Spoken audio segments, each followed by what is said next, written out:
Services education പ്രോഗ്രാമിലേക്ക് ഏവർക്കും സ്വാഗതം. സിവിൽ സർവീസസ് അഥവാ IAS എന്ന് പറയുന്നത് നമ്മുടെ എല്ലാവരുടെയും വലിയൊരു സ്വപ്നമാണ് അല്ലേ? പക്ഷെ പലർക്കും ആ ഒരു സ്വപ്നം വരെ എത്തിച്ചേരാൻ പറ്റാറില്ല. ഈ പരിപാടി സിവിൽ സർവീസസ് അറ്റംപ്റ്റ് ചെയ്ത് ആ മെയിൻ ഇന്റർവ്യൂസ് കാത്തിരിക്കുന്നവർക്ക് ഒരു പരിശീലനം എന്ന രീതിയിലാണ് ഡിസൈൻ ചെയ്തിരിക്കുന്നത്. മാത്രമല്ല സിവിൽ സർവീസ് ഒരു വലിയ ആസ്പിറേഷനായി കരുതുന്ന നിങ്ങളിൽ പലരും ഉണ്ടാവും. നിങ്ങൾക്കും ഒരു വലിയ മോട്ടിവേഷനും പ്രചോദനവും ഒക്കെ ആവട്ടെ ഇവരുടെ വാക്കുകളും ഈ ഇന്റർവ്യൂ പാനലിന്റെ സജഷൻസും ഫീഡ്ബാക്കും ഒക്കെ പ്രതീക്ഷിച്ചുകൊണ്ട് ഇതാ Amrita civil services education programme ഇവിടെ ആരംഭിക്കുന്നു. ഇന്നത്തെ ഇന്റർവ്യൂ പാനൽ ആരൊക്കെയാണെന്ന് നമുക്ക് നോക്കാം. ഇന്റർവ്യൂ പാനൽ ചെയർ ചെയ്യുന്നത് doctor Vishwas Mehta IAS, principal secretary revenue, John Samuel adviser UNDP, Rashmi Roja Thushara Nair, director news Doordarshan, N. Prashant IAS, District Collector Calicut, Dr. K. Ambadi IIS, Managing Director Kerala State Coastal Area Development Corporation Limited. Neetu, first of all congratulations. ഇവിടെ വരെ എത്തിയതിന് വലിയൊരു കാര്യം തന്നെയാണ് അല്ലേ? Thank you. ഇനി അങ്ങോട്ട് ഭയങ്കര നെർവസ് ആയിരിക്കും, ടെൻഷൻ വേണ്ട കുറച്ച് നിമിഷങ്ങളാണ്. അതിന് മുൻപായിട്ടുള്ളൊരു ചെറിയൊരു പരിശീലനമായിട്ട് ഇതിനെ കരുതുക. Before we get into the matter, tell us about yourself.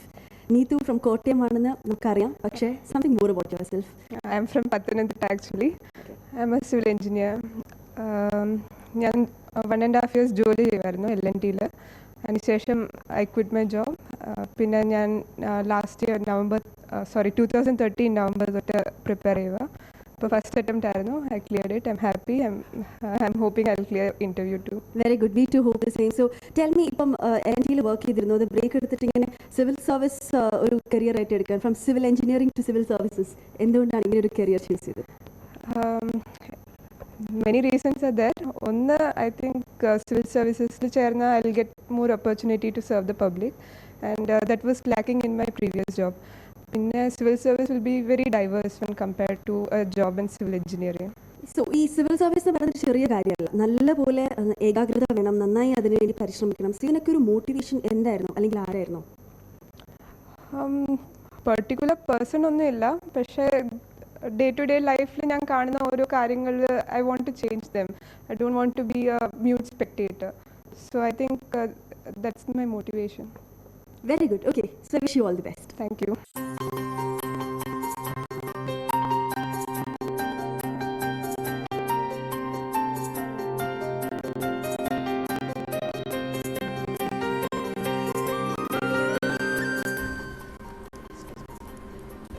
Come, Neetu.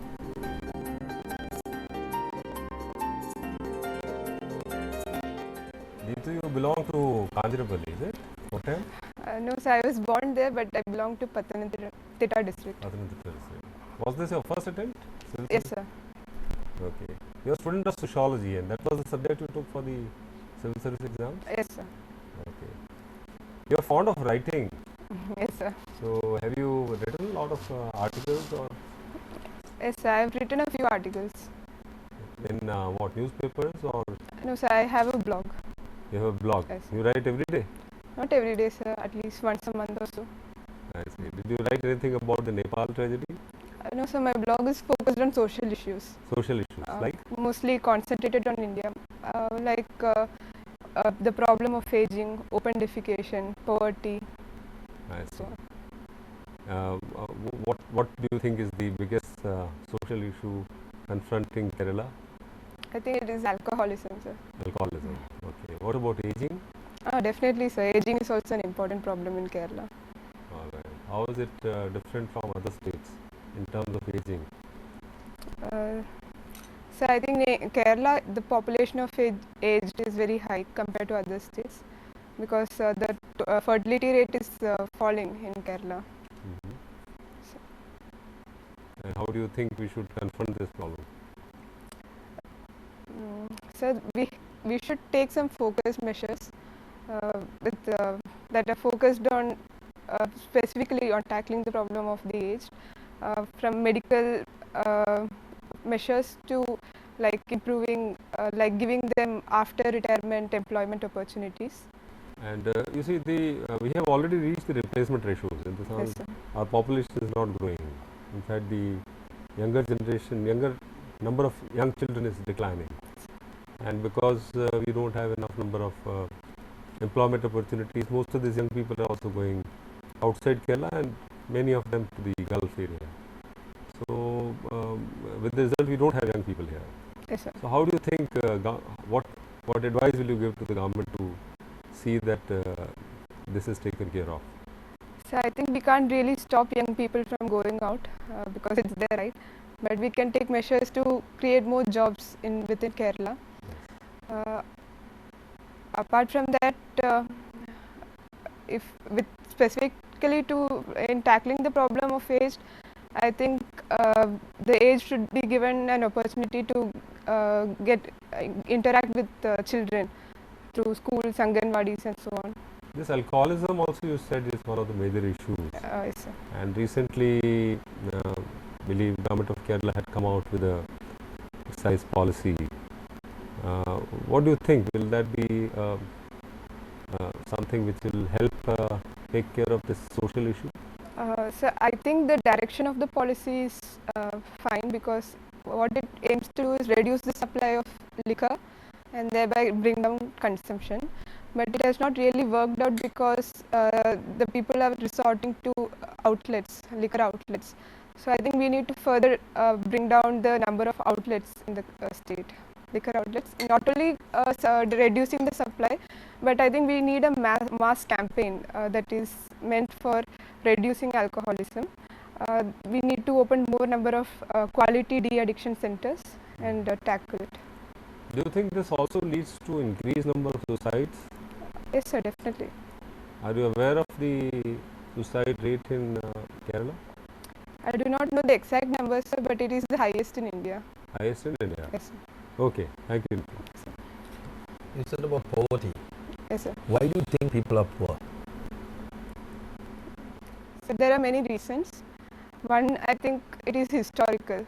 I mean, for centuries, certain groups of people like Dalits, they have been discriminated against. They have been denied access to education. So poverty, I think, in most of the cases, it has a social background to it. And what do you think about the poverty rate? It kept on changing it. Yes, sir. Are you familiar with the Tendulkar committee report on poverty? Yes, I know something about it. So what exactly is the shift from that which happened recently in the last planning commission? So the Tendulkar committee had fixed a line which said, I think, rupees 32 per day per person would make him above the poverty line in an urban setup. So now Rangarajan committee gave a revised line for defining poverty. And I think according to Rangarajan committee's report, the rate of poverty in India has increased compared to previous years. So it is, I think we must not view poverty as an economic issue, but rather it is the lived reality of people. So I think there is not much information that we get from saying these people is above poverty, this line, and this person is below poverty line. We need to focus on the quality of life of the people. If you notice, there's a connection between poverty and inequality. In almost all the BRICS countries, inequality is growing tremendously, and economic growth is also, picked up. They are all middle-income, emerging countries. How do you see this connections between, on the one hand, there is economic growth, on the other hand, economic inequality? And how do you see that? So yes, there is economic growth on one side, and there is perpetuation or increase in economic inequality. And that comes because of unequal distribution of resources to all the strata of a society. While certain persons who are already privileged, they are able to corner all the benefits. What kind of resources? Can you be more specific? Economic resources, which gets translated into jobs, get more consumption patterns, and that again affects the social resources like education, health, and all. You know, the Kerala economic inequality has been increased over a period of time. Yes, sir. And if I may ask, what are the 3 policy suggestions you would recommend to reduce the economic inequality in Kerala? So I think in terms of, we need to focus on mainly two areas, education and health, and all other areas will take care of itself. So I think the quality of education, especially in government schools, must be improved so that income does not prevent a person from getting good quality education. And when he is able, along with that, we need to focus on health also, so that a person is able to develop to his full potential. But on both count, Yes, sir. Kerala is doing extremely well.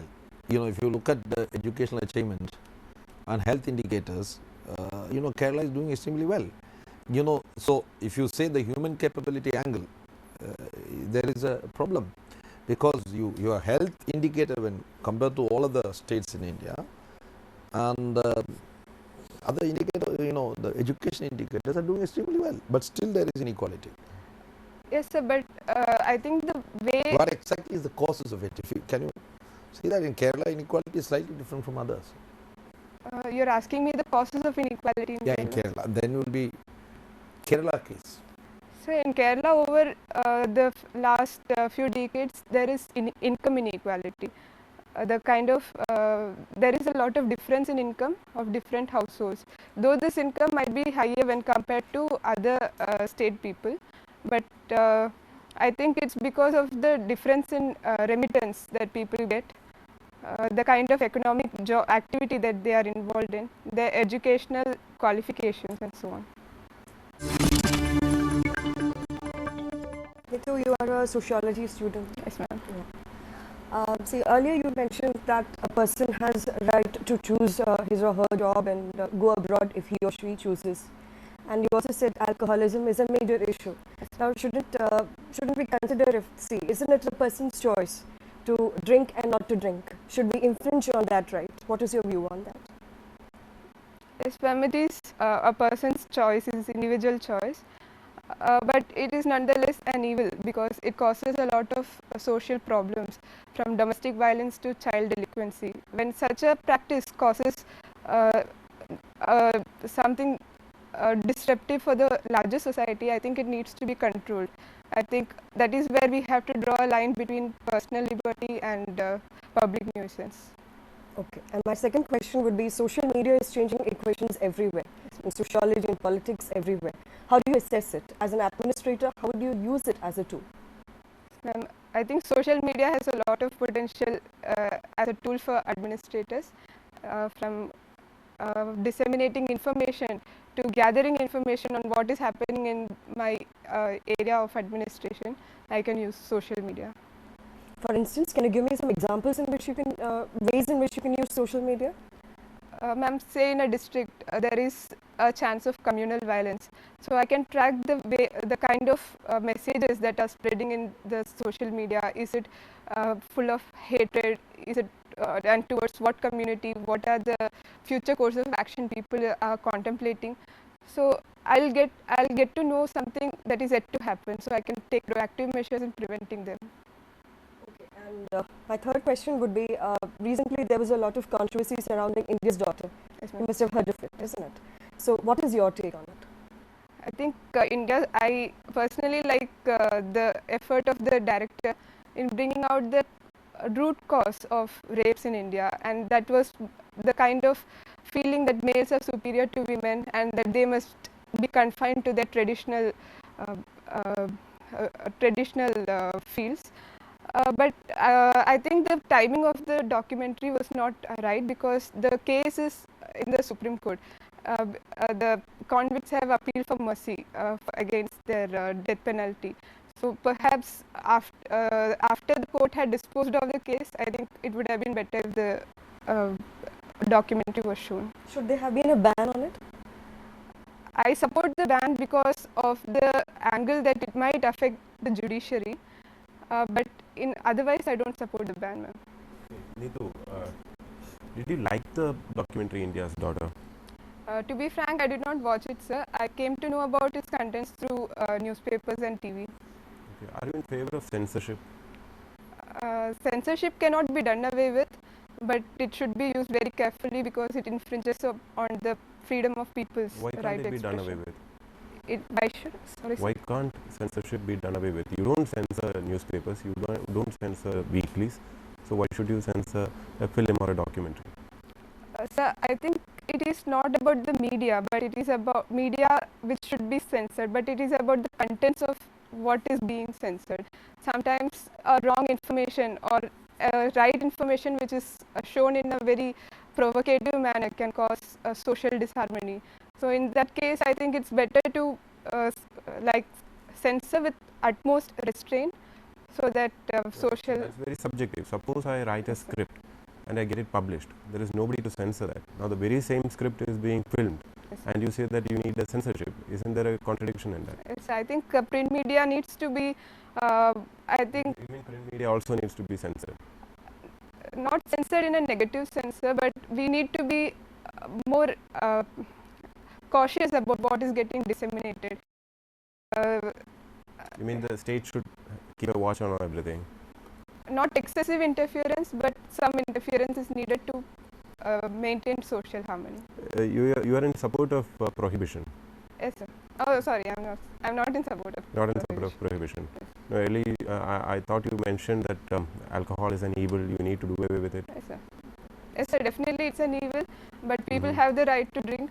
So I think it's better if we reduce the supply of alcohol, along with creating a mass awareness about the ill effects of alcohol, open de-addiction centers, and allow people to give up alcohol on their own will, not. So you are be not in favor of prohibition. No, sir, I'm not in favor of. So you don't think that the directive principle has any value? Doesn't the directive principles of a constitution say Yes, that sir, you it should says- move towards prohibition? So you don't support that? I don't support it. No, sir, I don't support it. But directive principles have great value.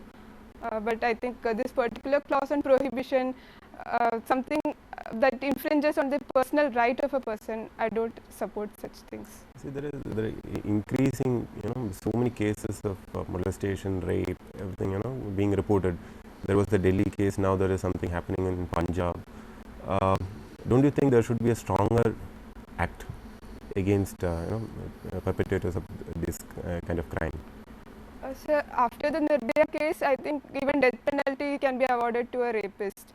So I think the problem lies in not a proper implementation of the laws, not being able to track down the perpetrators, not that and also that women do not come and report rapes because of the social stigma attached. So we need to improve our policing aspects also, and at the same time we need social change so that the stigma attached to rape and also the male superiority attitude should be changed. So you think death penalty being awarded for a rape convict is a good move? So I am against death penalty as well, but if we ask is there sufficient deterrence for rape, then yes, there is the death penalty, but it's not working. So, I didn't get you. You feel awarding death penalty is a good thing or a bad thing? I am against death penalty, sir. I don't think it's a good thing. So for a rape convict, what should be the higher punishment? I think he should be imprisoned until death. Nidu, you are a civil engineer. Yes, sir. You are from Kerala. Do you think, from your civil engineering point of view, Mullaperiyar Dam is safe? Sir, I have not gone into the technical details of the Mullaperiyar Dam, but the expert committee has said that it is safe and it can withstand the pressure of the water that it holds. And when was the dam constructed? How many years back? I am not aware of it, sir. I'm sorry. Do you know which material was used for that? It's a guess, sir, but I think it's a masonry dam. Masonry dam. It was a lime surki dam. But as a person who is living, you are living in Kerala or you are living outside? So I spent most of my life outside Kerala. I came here only 2 years ago. Because there was a lot of hue and cry about the safety of the dam, and there are a lot of media reports. There were tensions boiling in the hills as well as in the valleys. So were you not affected? As a civil engineer, you have not thought about the safety of the dam. Yes, sir, I had concerns about the consequences that a dam could bring. But I did not go into the technical details of it, but I was following the news and came to know that the expert committee What do you thinks think the ideal solution would be for this issue? the fact that the expert committee says that the dam is safe, should be taken into consideration. People should be, their fears should be allayed in a scientific manner. I think we need to rope in politicians, the leaders of the community, and talk to the people and tell them that there is nothing harm in the dam. So you are totally going by the expert committee report. So because I don't have much technical knowledge about the subject, I cannot comment on it, but accept the expert committee report, which has been even upheld by the Supreme Court of India. You have your extracurricular activities mentioned as yoga and meditation. Yes, sir. What are the yama niyamas? Yama niyamas. Yama niyamas. Yes, sir. According to Ashtanga Yoga of Patanjali, Yama and Niyama are two limbs of yoga. Yama means universal morals that a yogi should follow, and Niyama means the internal discipline that a yogi must have in his life. What are the other 5 limbs? So, Yama, Niyama, Asanas, Pranayama, Pratyahara, Dharana, Dhyana, and Samadhi. Samadhi. How is yoga different from meditation? So, yoga comes from the root. So, yoga is like an umbrella which covers all the 8 limbs that I mentioned to you before, and meditation is one of the limbs of yoga, and it means sustained concentration on the divinity that that is at the core of every person. Thank you. Yes, are you still working with L&T? No, sir, I resigned in November 2013. For preparing for the exam? Yes, sir. Well, why do you want to come to civil services? You are an engineer basically, you had an excellent career, you were already employed by a leading company L&T, getting about 22,000 rupees salary, and you resigned. And there are engineers, an umpteen number of engineers available. So, what is the specific reason you want to come to civil services? So, I think civil service offers me a better platform to serve the public, to solve their problems. Apart from that, I think the civil services offers a very diverse range of experiences, and it is challenging too. Then also there is a factor of the prestige that a civil servant gets from society. And who is your role model? In life or in civil In service? life or in civil services? So I am an admirer of Mary Curie ever since I read her biography in school days. And anybody in civil services? I don't know anyone personally actually, but I have seen some of the speeches given by Babu Paul sir, then I can't even remember